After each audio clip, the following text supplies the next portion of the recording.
안녕하십니까. 대통령의 개심수덕에 대해서 말씀드리겠습니다. 문재인 대통령은 퇴임을 열흘 앞두고 또다시 윤석열 대통령 당선인을 비판했습니다. 문 대통령은 대통령 집무실 이전 반대 국민청원에 직접 답변하면서 많은 비용을 들여 광화문이 아닌 다른 곳으로 꼭 이전해야 하는 것이냐고 말했습니다. 문 대통령은 최근 손석희 씨와 대담에서도 집무실 이전에 대해 별로 마땅치 않다, 정말 위험하다고 말했습니다.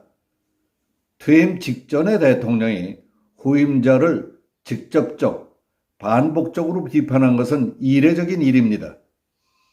인수위원회는 문 대통령의 비판에 대해서 독재와 권위주의 권력의 마지막 대통령으로서 남은 임기 동안 국민께 예의를 지켜달라고 했습니다.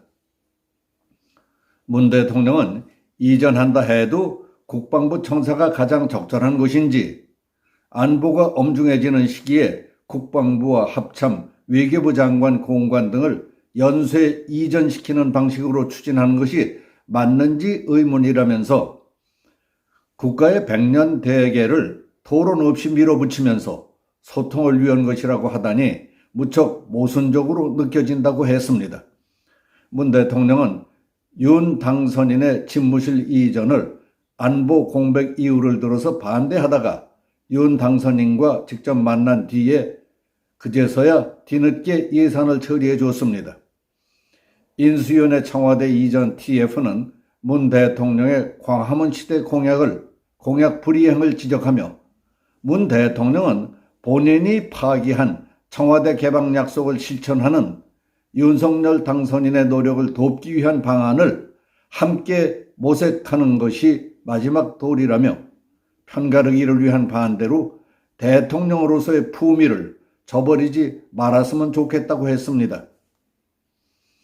정치권에서는 문 대통령의 후임 대통령 비판에 대해 지방선거를 위한 지지층 결집용, 퇴임 이후 활동을 위한 포송용이라는 분석이 나오고 있습니다. 문 대통령은 대통령이 끝나면 그냥 잊혀진 사람으로 돌아가고 싶다고 했었습니다.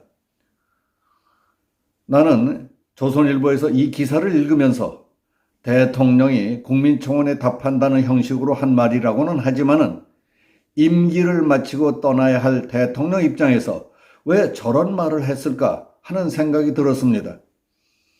이미 청와대 의사표시도 있었고 윤석열 대통령 당선인을 비롯한 인수추진위원회도 청와대 의사까지 포함해 재검토 조정해서 상황과 여건에 맞게 확정한 일에 대해 아직도 옳으니 그르니 마땅치 않다느니 하는 것은 쓸데없는 뒷소리밖에 더 되겠습니까?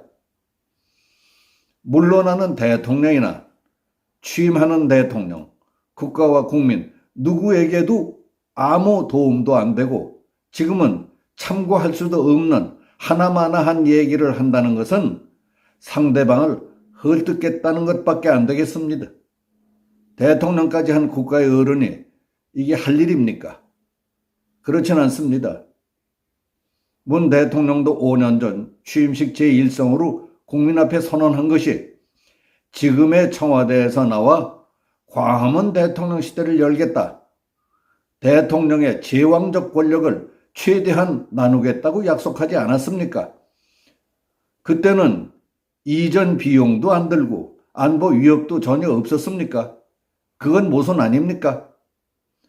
윤석열 후보도 대선 운동을 하면서 청와대에는 안 들어가겠고 청와대와 북한산을 시민들의 휴식 공간으로 만들겠다고 했습니다.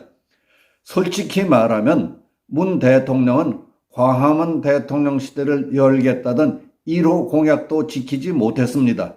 1년 반 만에 없었던 일로 해버렸습니다. 그러나 윤석열 대통령은 취임식하는 날로 역사의 길이 남을 1호 공약을 완수하는 대기록을 세웠습니다. 얼마나 대단한 일입니까? 아직 열흘이나 남았어도 사람들이 청와대와 북한산 등산 약속을 하는 것을 보면 5월 10일을 손꼽아 기다리는 이들의 전국적 축하 대잔치가 벌어질 판입니다. 이번 일 하나만 봐도 이건 내가 꼭 하겠다 하는 각오로 적극적 긍정적으로 나서는 사람과 어정쩡한 태도로 임하는 사람이 거두는 결과는 무에서 유를 창조하고 보람을 얻느냐, 아니면 후회와 원망, 더 나아가 패배한 불평불만꾼이 되느냐를 결정짓는 것이라는 사실을 알 수 있습니다. 더구나 청와대를 완전히 개방하고 지하철역에서 경복궁 청와대를 거쳐 북한산으로 가는 등반로가 개방되는 효과까지 더해진다면 관광 수요가 엄청나게 늘어나 관광 수입이 1년에 1조 8천억 원에 달할 것이라는 연구 결과까지 나왔습니다.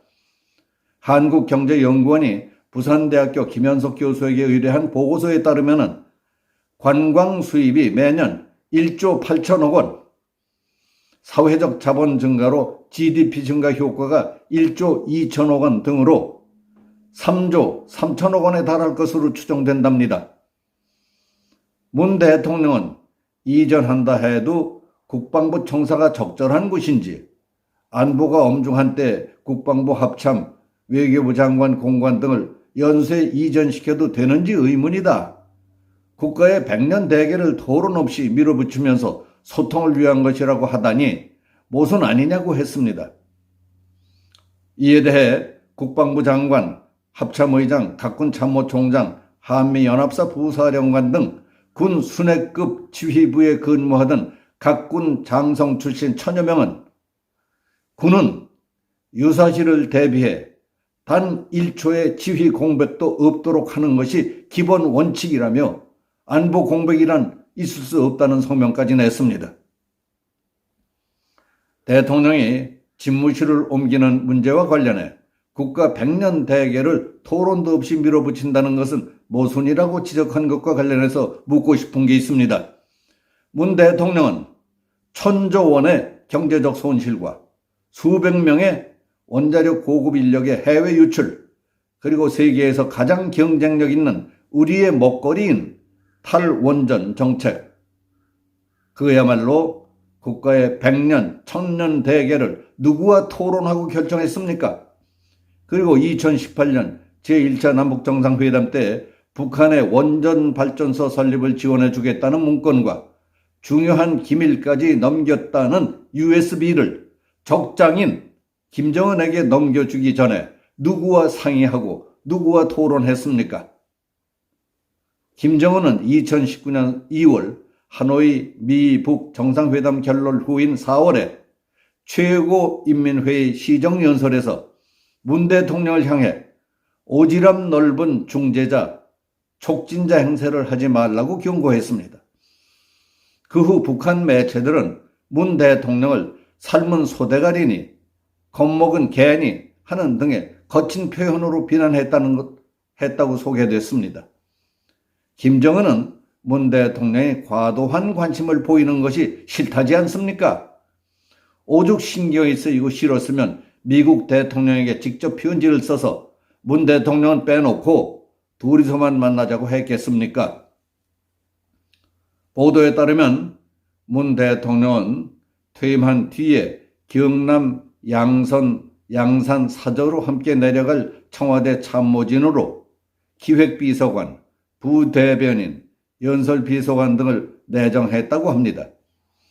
문 대통령은 끝나면 그냥 잊혀진 사람으로 돌아가고 싶다고 했다고 하지만은 워낙 오지랖 넓으신 분이라 활동 많이 하실 것이라고 생각합니다.